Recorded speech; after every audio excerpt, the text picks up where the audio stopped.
Dalam kitab Tanbihul Ghafilin disebutkan ada salah satu raja dari Bani Israel. Jadi ada raja di Bani Israel itu, dia itu mendapatkan kabar kalau di tempatnya dia, dari masyarakatnya, rakyatnya itu ada satu orang hamba ahli ibadah yang baik. Jadi ahli ibadah yang luar biasa, maka dipanggil ahli ibadah tadi. Orang saleh tadi dari Bani Israel dipanggil.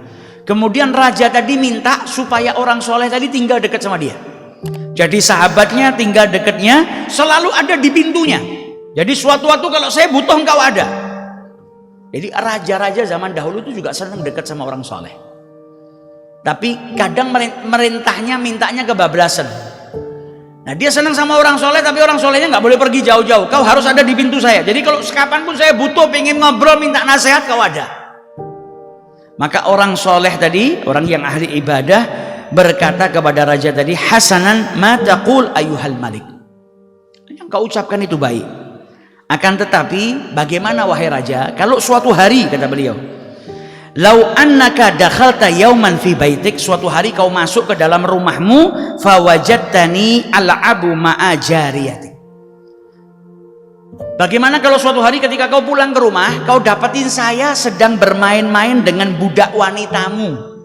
Kira-kira apa yang akan kau lakukan? Maka raja ini marah dan berkata kepada ahli ibadah tadi, ya fajir, wahai orang yang ahli maksiat, apakah kau berani kurang ajar kepada saya seperti itu? Berani bermain-main dengan budak wanita saya?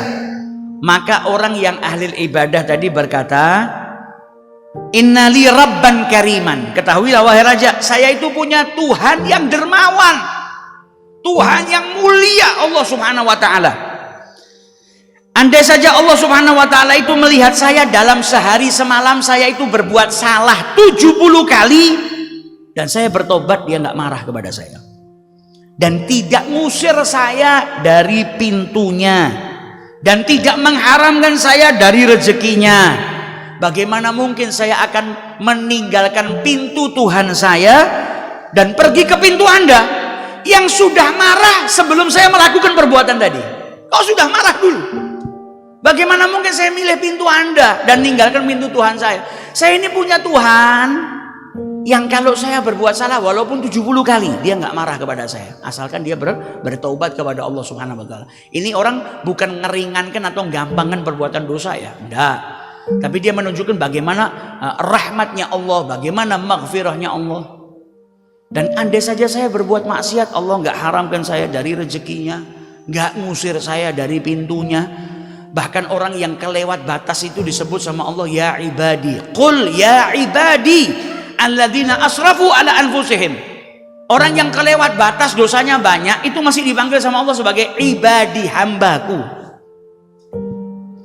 Ketika berlumuran dosa, banyak dosa, apa kata Allah subhanahu wa ta'ala? La taqnatu min rahmatillah, jangan pernah kalian berputus asa akan rahmatnya Allah. Innallaha yaghfiru dzunuba jami'a. Maka kata orang ahli ibadah tadi, bagaimana mungkin saya ninggalkan pintunya Allah, malah pergi atau pindah ke pintumu yang kau itu marah sebelum saya bermaksiat, sebelum saya melakukan perbuatan yang saya sebutkan tadi, kau sudah marah terlebih dahulu. Ini kita bisa tahu bagaimana sayangnya Allah kepada hambanya, rahmatnya Allah kepada hambanya. Bahkan ada satu kenikmatan yang mungkin kita nggak nganggap itu kenikmatan, padahal istimewa. Ni'matus satr. Kita itu kalau berbuat maksiat, perbuatan dosa kita ditutup sama Allah Ta'ala. Kalau Allah mau, dengan mudah satu dunia tahu kesalahan kita bisa. Dan kita itu kadang kalau berbuat maksiat malu perbuatan dosa kita diketahui orang lain, tapi kita nggak malu kalau perbuatan maksiat kita diketahui oleh Allah, yang pasti Allah itu tahu. Bahkan saat kita berbuat maksiat Allah melihat. Terkadang kita lebih malu sama makhluk, malu sama manusia, tapi nggak malu sama Allah Subhanahu wa ta'ala. Dan di atas itu masih ditutup sama Allah Ta'ala. Kau malu sama makhluk, ditutup sama Allah. Kau ketemu sama orang-orang nggak tahu perbuatan dosamu, nggak tahu kejelekanmu, maksiat tapi masih diberikan kenikmatan sama Allah Ta'ala. Lihat bagaimana rahmatnya Allah. Maka harusnya kalau kita bertafakur bagaimana kasih sayangnya Allah, rahmatnya Allah kepada kita, menjadikan diri kita itu malu. Sampai akhirnya kita menyatakan dalam diri kita, apa nggak pantas kalau sampai saya itu bermaksiat kepada Allah Ta'ala.